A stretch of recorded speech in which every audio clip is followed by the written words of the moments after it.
Hello guys, आज के इस वीडियो में आप सभी के लिए टॉप 30 क्वेश्चन लेकर आया हूं जीके जीएस का। इसमें जितने भी क्वेश्चन लिए गए हैं सभी सेलेक्टेड क्वेश्चन लिए गए हैं जो आपके हाल फिलहाल में होने वाले एग्जाम के लिए काफ़ी इम्पोर्टेंट होने वाली है।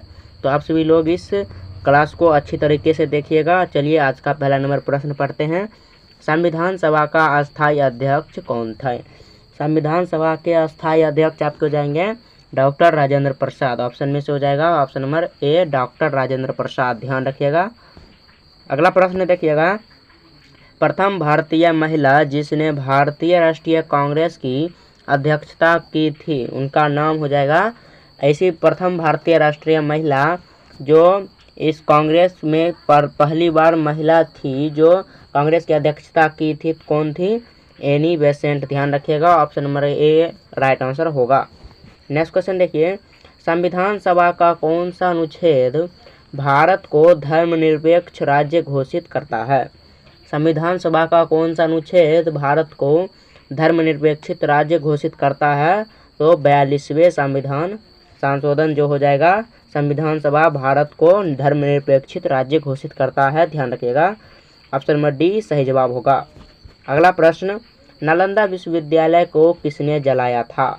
नालंदा विश्वविद्यालय को बख्तियार खिलजी के द्वारा जलाया गया था, ध्यान रखिएगा। ऑप्शन नंबर बी सही जवाब होगा। अगला प्रश्न देखिए, भारत में पंचायती राज व्यवस्था सबसे पहले कहाँ लागू हुई थी? पंचायती राज व्यवस्था सबसे पहले राजस्थान में लागू किया गया था। ऑप्शन नंबर ए सही जवाब होगा। अगला सवाल, ग्रीन हाउस गैस में सबसे अधिक योगदान किस गैस का है? ग्रीन हाउस गैस में सबसे अधिक योगदान किस गैस का है? इनमें से सही जवाब हो जाएगा, कौन से गैस को जाएगा? तो आप सभी लोग कहिएगा कार्बन डाइऑक्साइड। कौन सा गैस होगा? Carbon dioxide. Option number B सही जवाब हो जाएगा। अगला सवाल देखिए, किस आंदोलन को भारत छोड़ो आंदोलन भी कहा जाता है? किस आंदोलन को भारत छोड़ो आंदोलन कहा जाता है? अगस्त की क्रांति को भारत छोड़ो आंदोलन के नाम से जाना जाता है। ऑप्शन नंबर सी सही जवाब हो जाएगा। नेक्स्ट क्वेश्चन, बंगाल का शेर किसे कहा जाता है? बंगाल का शेर सुरेंद्र नाथ बनर्जी को कहा जाता है। किसे कहा जाता है? सुरेंद्र नाथ बनर्जी, ध्यान रखिएगा।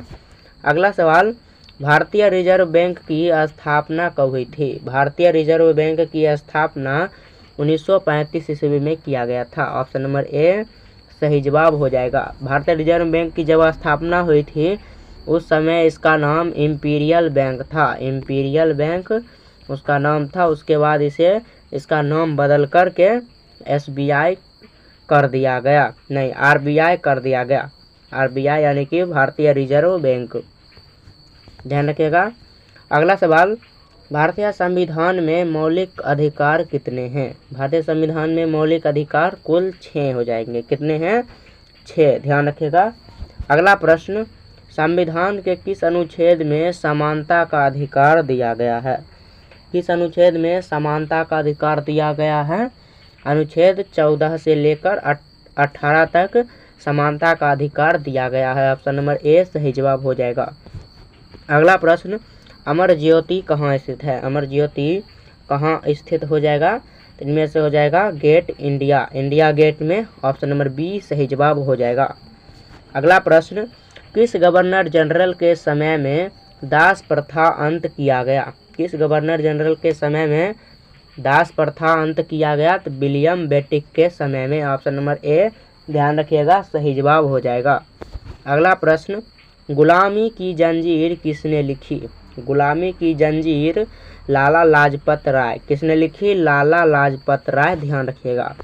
अगला प्रश्न, भारत में योजना आयोग का गठन कब हुआ था? योजना आयोग का गठन भारत में 1950 ईस्वी में किया गया था। 1950 ईस्वी में। उसके बाद इसका नाम बदल कर नीति आयोग कर दिया गया, ध्यान रखिएगा। नीति आयोग कर दिया गया। और नीति आयोग कब किया गया?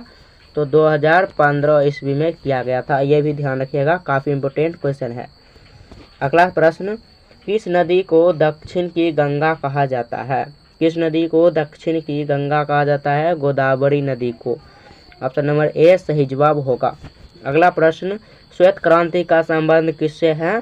तो दूध उत्पादन। किससे हो जाएगा? दूध उत्पादन से। ऑप्शन नंबर ए सही जवाब होगा।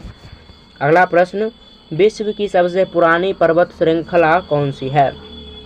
विश्व की सबसे पुरानी पर्वत श्रृंखला इनमें से हो जाएगा अरावली पर्वत श्रृंखला। कौन हो जाएगा? अरावली पर्वत श्रृंखला। ऑप्शन नंबर बी सही जवाब होगा, ध्यान रखिएगा। अगला प्रश्न, भारत में सर्वाधिक बाघों वाला राज्य कौन सा है? बाघ वाला राज्य कौन सा हो जाएगा? मध्य प्रदेश। कौन सा होगा? Madhya Pradesh. Option number A सही जवाब होगा, ध्यान रखिएगा। अगला प्रश्न, भारतीय नौसेना का आदर्श वाक्य क्या है? भारतीय नौसेना का आदर्श वाक्य सम नो वरुण। सम नो वरुण। ऑप्शन नंबर ए सही जवाब हो जाएगा।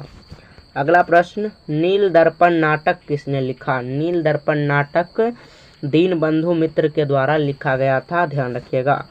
अगला प्रश्न, भारतीय इतिहास में त्रिपक्षीय संघर्ष किनके बीच था?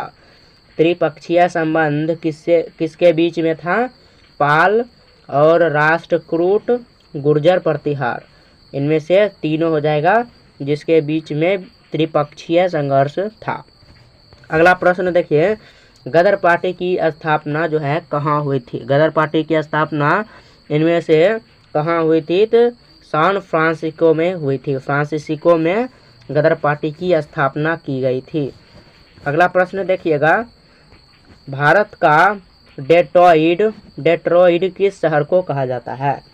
भारत का डेट्रॉइड किस शहर को जो है कहा जाता है?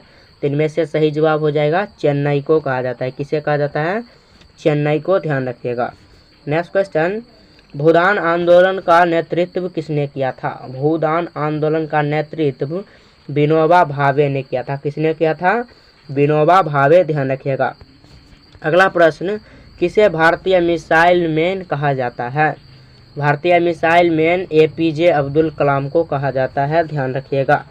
अगला प्रश्न, मेघदूत के रचयिता कौन है? मेघदूत के रचयिता कौन हो जाएंगे? कालिदास। मेघदूत के रचयिता कौन हो जाएंगे? कालिदास, ध्यान रखिएगा।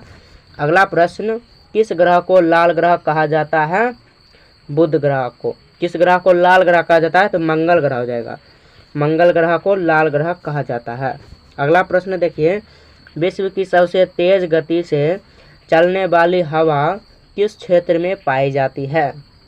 इनमें से हो जाएगा jet stream. Option number C सही जवाब होगा, ध्यान रखिएगा। अगला प्रश्न पढ़िए, चंद्रयान 3 का प्रक्षेपण किस वर्ष हुआ था? चंद्रयान 3 का प्रक्षेपण 2023 ईस्वी में किया गया था। 2023 ईस्वी में, ध्यान रखिएगा। यदि आपको ये वीडियो पसंद आया होगा तो आप लोग वीडियो को लाइक करके चैनल को सब्सक्राइब कर लीजिएगा। चलिए मिलते हैं नेक्स्ट वीडियो में, तब तक के लिए जय हिंद, जय भारत।